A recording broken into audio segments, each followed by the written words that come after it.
Hello, today I'm going to be drawing an hydrangea, just the one flower head, and it's got such beautiful delicate colours and it's so papery, and as you know, if you've got them in your garden, it tends to change colour and fade and make these lovely antique colours. You really want it to be quite delicate, so I've chosen watercolour for that reason. Didn't want anything too harsh, not bright colours, and also for that reason I'm using an extra small pen to do my drawing. So I've done some pencil lines underneath to make it easier for the videoing, so that I know I'm going right whilst you're watching, and also doing it in pen helps you to see a little bit better. It shows up better for the camera. So an extra small pen because it's such a delicate flower. And then once I've finished with the pen, I will erase those pencil lines. So I'm going to do the whole thing wet in wet. So once I've erased those lines and I've got my pen there, the good thing about that is you've got a structure for your painting, so then you can have fun applying your paints because you've got that intricate pen work there that's going to show through your painting, so you don't need to worry about losing any of the lines of your drawing or anything like that. The drawing's there and will stay there, so you can just have fun applying the paint and looking at those colours and looking at getting some lighting. So I leave a lot of white paper. So although I'm going to wet the whole thing and work completely wet in wet, I'm using quite a small brush and leaving lots of areas of white paper as well, and just sort of dabbing the paint on. And you'll see that I hold my brush very loosely when I'm applying the paint.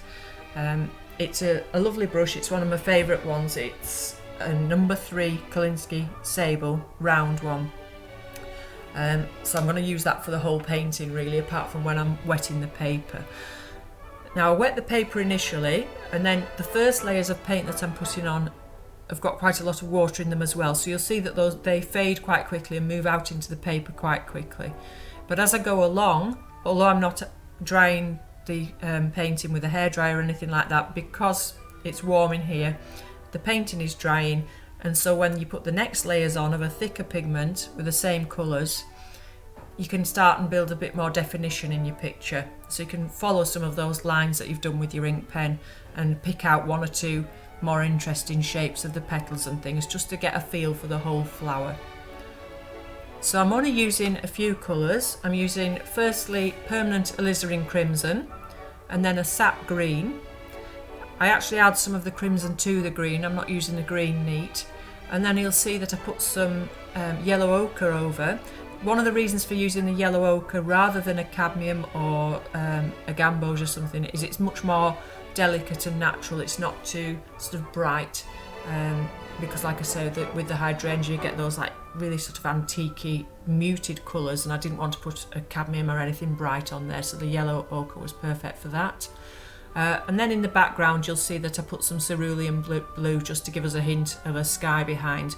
Underneath the flower I use more of the greens and things to make it look as if it's still attached to the shrub. So that's just an imaginary background really. You could actually have left it without a background, it looked quite pretty with just the white paper behind, so that will be entirely up to you. So whatever flower you fancy having a go at, just have a think about your colours before you begin. Perhaps practice your colours on a piece of paper.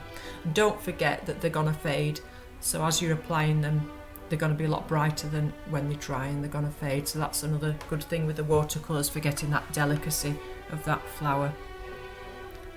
Okay, so another thing about the colours is you'll see that I put quite a dark shadow in at times to get some contrast in. It's important to get contrast in all your paintings, not just with your darks and lights, but with your shapes, hard lines, soft edges and hard edges. So it's great to get contrast in your painting. So one thing I used to go quite dark was a mix of the red and the green without much water, and it made a very sort of rich browny colour, and I used that. So again, sticking to a limited palette with your colours gives you quite a harmonious painting altogether.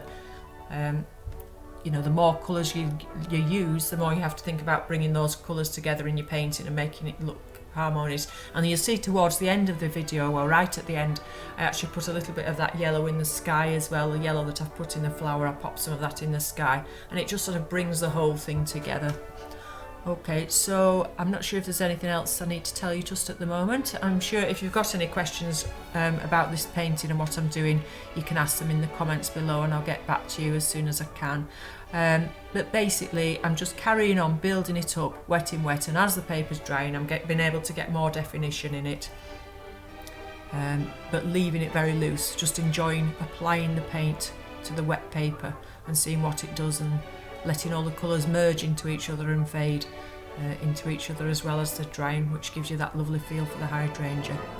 Okay, so like I say, comment below if you want to ask anything, and I will list the colours below. And oh, I didn't tell you what paper I used. It's a Saunders Waterford paper. I think it's a £300 and it will be a knot pressed. Okay, so thank you very much for watching. Enjoy the rest of the video and bye for now.